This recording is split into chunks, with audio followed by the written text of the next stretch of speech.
Un cours en miracle, version intégrale, 30, chapitre 4.5. Les illusions de l'ego. 5. L'illusion ego-corps. Toute chose concourt au bien. Il n'y a pas d'exception sauf dans le jugement de l'ego. L'ego exerce une vigilance maximale sur ce qu'il admet dans la conscience, et ce n'est pas de cette façon qu'un esprit équilibré maintient sa cohésion. L'ego devient encore plus déséquilibré parce qu'il soustrait à ta conscience sa motivation première, et qu'il fait prédominer le contrôle plutôt que la santé d'esprit. L'ego a toutes les raisons de faire cela, conformément au système de pensée qu'il a engendré et qu'il sert. Un jugement sain, inévitablement, jugerait et rejetterait l'ego, et l'ego doit donc l'oblitérer dans l'intérêt de sa propre préservation. Une source principale de l'état déséquilibré de l'ego est son manque de discrimination entre le corps et les pensées de Dieu. Les pensées de Dieu sont inacceptables pour l'ego, parce qu'elles indiquent clairement l'inexistence de l'ego même. C'est pourquoi l'ego soit les distorde soit refuse de les accepter. Il ne peut pas, toutefois, les faire cesser d'être. Par conséquent, il essaie de dissimuler non seulement les impulsions, inacceptables, du corps mais aussi les pensées de Dieu, parce que les deux représentent une menace pour lui.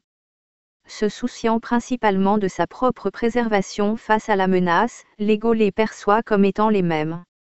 En les percevant comme les mêmes, l'ego tente de se sauver d'être balayé, ce qu'il serait sûrement en présence de la connaissance. Tout système de pensée qui confond Dieu et le corps doit être insane. Or cette confusion est essentielle pour l'ego, qui ne juge qu'en fonction de la menace ou de la non-menace contre lui. Dans un sens, sa peur de Dieu est au moins logique, puisque la seule idée de lui dissipe l'ego. Mais la peur du corps, avec lequel l'ego s'identifie si étroitement, n'a absolument aucun sens. Le corps est la demeure de l'ego de par son propre choix. C'est la seule identification avec laquelle l'ego se sent en sécurité, puisque la vulnérabilité du corps est son meilleur argument pour montrer que tu ne peux pas être de Dieu. Voilà la croyance que l'ego parraine ardemment. Et pourtant l'ego est le corps, parce qu'il ne peut l'accepter comme une assez bonne demeure pour lui. C'est là que l'esprit devient vraiment tout étourdi.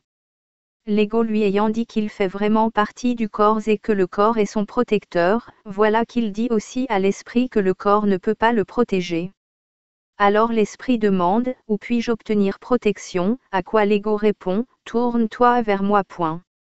Mais l'esprit, non sans raison, rappelle à l'ego qu'il a lui-même insisté sur son identification avec le corps, de sorte que rien ne sert de se tourner vers lui pour être protégé.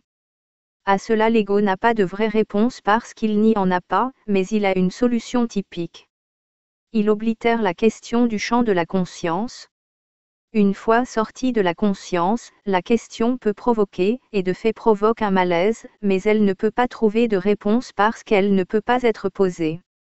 Voilà la question qui doit être posée, où puis-je obtenir protection ?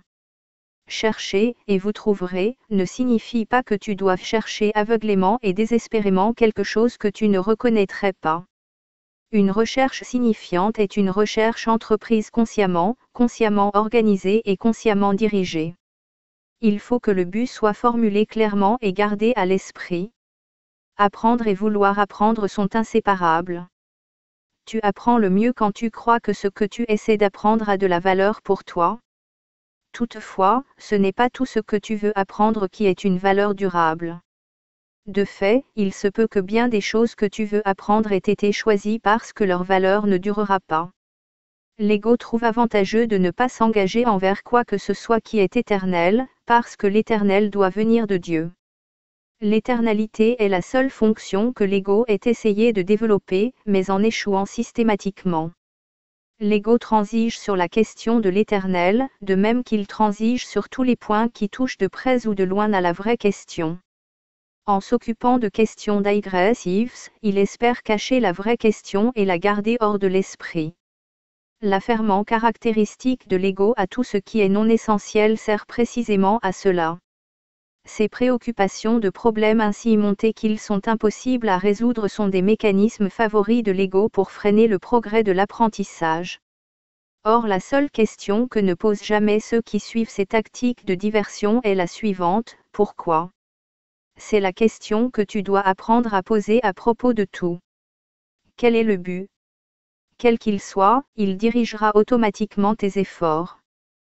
Quand tu décides du but, donc, tu décides de tes efforts futurs, et cette décision restera effective à moins que tu ne changes d'esprit.